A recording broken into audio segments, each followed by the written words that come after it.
Valérie Lépine, vous êtes la co-coordonnatrice du Mouvement d'éducation populaire et d'action communautaire du Québec. Bonjour. Bonjour. Est-ce que vous allez bien? Oui, très bien, merci. Vous? Ça va très bien, merci de demander. Mais Pâques a lancé depuis le 20 en février dernier toute une série de mouvements, de protestations, de grèves, de fermeture pour la cause environnementale. D'abord, comment marche ce mouvement? Oui, en fait, le Mouvement d'éducation populaire et d'action communautaire du Québec, on est un regroupement communautaire qui regroupe des tables régionales à travers le Québec qui travaillent en éducation populaire. Comment on fonctionne, en fait, c'est que tout simplement, là, les membres, de manière démocratique, décident des dossiers de l'année, ce qu'on va faire et tout ça. Et cette année, on a voté une campagne de mobilisation sur la justice sociale et la justice climatique. Donc, toute l'année, on est en action sur cette question. Et vous avez lancé ce mouvement le 20 février dernier. Comment marche la grève? Oui, en fait, c'est un mouvement de grève qu'on qualifie de rotatif, donc c'est par vague. Donc, il y a certaines régions qui sont en action le lundi. Ils tendent le flambeau, si on peut dire ça comme ça, à la gang du mardi, et ainsi de suite, jusqu'à la clôture le vendredi. Dans le communiqué que vous avez mis en circulation, vous avez clairement précisé que vous voulez vraiment revendiquer un réinvestissement dans le filet social pour sortir des combustibles fossiles. Pourquoi c'est important de faire ça maintenant? Oui, pour nous, c'est deux revendications qui sont vraiment intrinsèquement liées et qui sont très importantes puisque, dans le fond, on fait une face à une crise climatique, mais aussi une crise des inégalités. Et pour nous, ces deux crises-là ne sont pas inconnues une à l'autre. Donc, il faut vraiment réinvestir dans notre filet social parce que on l'a vu là, d'ailleurs avec la crise de la COVID-19. On a besoin d'un filet social très, très fort en temps de crise pour justement faire en sorte que les moins nantis ou les plus vulnérables soient pas laissés derrière au travers des épreuves qu'on va vivre. Donc, la crise climatique, on en vit déjà des effets, mais on va en vivre malheureusement davantage dans le temps. Donc, il nous faut vraiment un filet social très, très fort, donc des programmes sociaux bien financés, un réseau de la santé qui est capable d'absorber des événements extraordinaires, si on peut dire ça comme ça.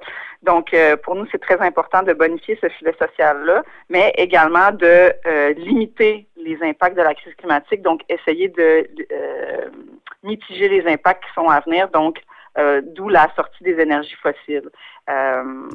Donc, pour limiter la production de GES, qui est la cause du réchauffement climatique. Et vous avez clairement dit dans ce communiqué aussi que Legault continue son gouvernement de privilégier les grandes entreprises polluantes. Comment justifier de telles postures du gouvernement quand on sait que la crise est très, très, très avancée? Ah, ça, c'est une bonne question.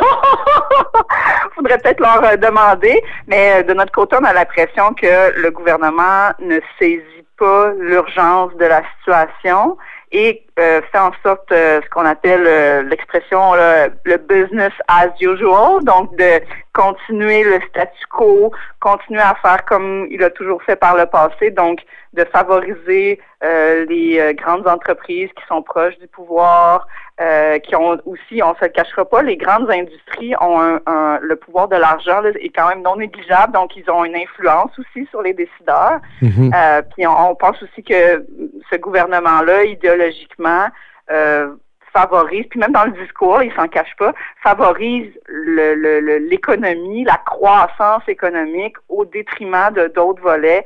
Dans ce cas-ci, c'est nos conditions de vie, puis notre planète et notre environnement. Là. Donc, c'est pas la priorité pour ce gouvernement-là.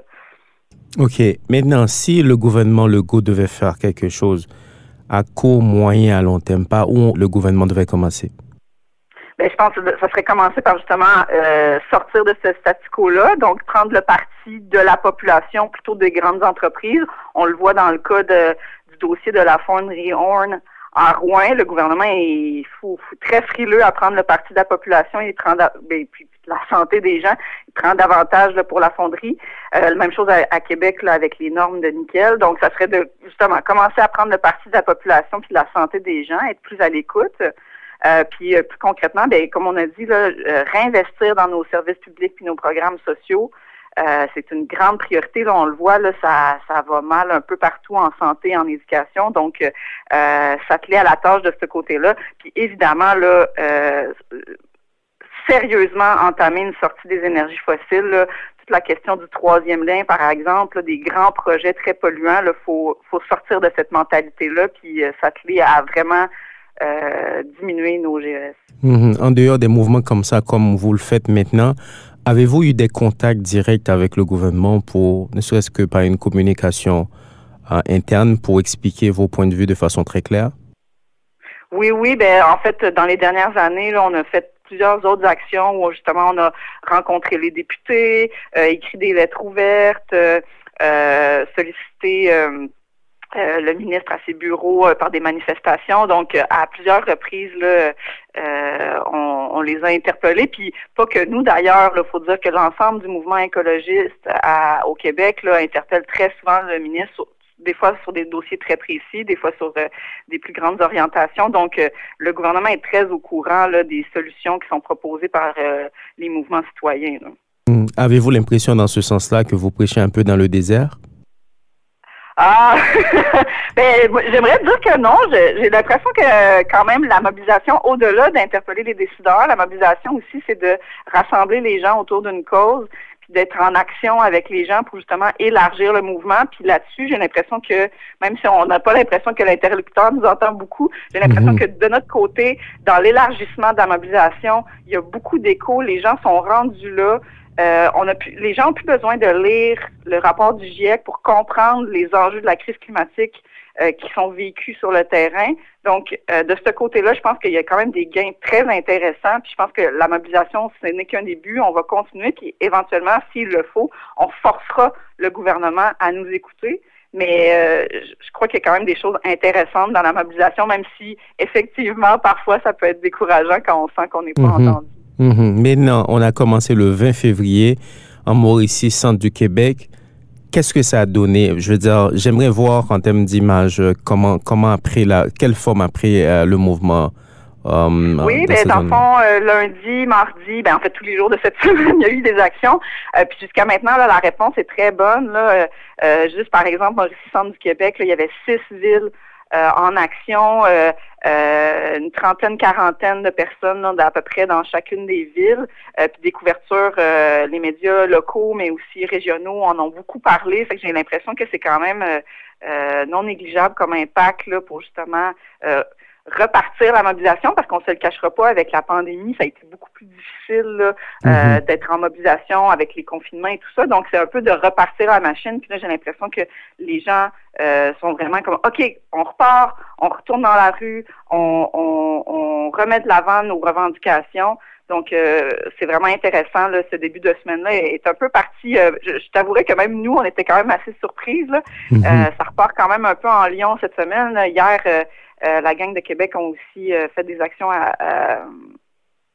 pour occuper un bâtiment. Donc, c'est très actif ce début de semaine-là. Puis ça se poursuit là aujourd'hui, l'Abitibi qui va être en action, l'Estrie aussi. Et demain, on clôture ça à Québec. À Montréal. Justement, c'est de Montréal que j'allais vous parler, là où on est. Demain, ça va se dérouler où et ça prendra quelle forme? Comment les gens qui ont l'intention ou qui souhaitent vous rejoindre, qu'est-ce qu'ils doivent faire concrètement demain à Montréal? Oui, ben dans le fond, les gens qui veulent se joindre à nous demain vendredi, ça va être le rendez-vous à 11h30 à Place d'Armes, le métro, à la sortie là, de l'édicule. On se rejoint là à 11h30 et on va faire une petite marche là, dans le centre-ville. Il y aura également une soupe populaire là, à la fin de la marche. Justement, ça va bien à donner. Il annonce peut-être un petit peu froid, mais on va avoir une soupe bien chaude là, pour réchauffer les cœurs et les voix suite à la marche. Ça se dit. OK. Maintenant, avez-vous d'autres mouvements prévus maintenant pour cette année et quelle forme ils devraient prendre si vous en aviez? Oui, ben déjà, on travaille déjà en ce moment là, sur le prochain rendez-vous. Puis le prochain rendez-vous va avoir lieu la journée de la Terre, le 22 avril. Et cette fois-ci, ce ne sera pas que le communautaire qui va être en action. On travaille étroitement avec nos collègues des syndicats. Pardon, c'est mon téléphone. Avec les syndicats, avec les syndicats, les étudiants et les mouvements citoyens. Donc, ça va être un grand rassemblement à Québec et à Montréal le 22 avril. Tous ces mouvements-là, avez-vous l'espoir vraiment de voir quelque chose de concret s'accomplir dans les mois et les années à venir, Madame Lépine? Ben, moi, j'ai bon espoir parce que, en fait, je crois que la population, on le voit dans les sondages, là, ils sont fortement en faveur qu'on agisse pour limiter les impacts de la crise climatique. Donc, la population est rendue là, puis on l'a vu souvent quand le peuple ou la population est en faveur de quelque chose, si la rue se mobilise, si les gens poussent les décideurs à aller dans cette direction-là, éventuellement, ils n'ont pas le choix d'écouter puisque on a quand même la force du nombre. Donc, moi, j'ai quand même bon espoir qu'on réussisse à faire des changements là, conséquents dans les prochains mois, prochaines années. C'est un travail de longue haleine, mais qui, on l'a vu, les mouvements sociaux sont capables de faire des changements puis que ça porte des fruits. Merci beaucoup, Madame Lépine. Je rappelle que vous êtes la co-coordonnatrice du mouvement d'éducation populaire et d'action communautaire qui est en grève cette semaine. Merci. Oui, allez, à bientôt. Bonne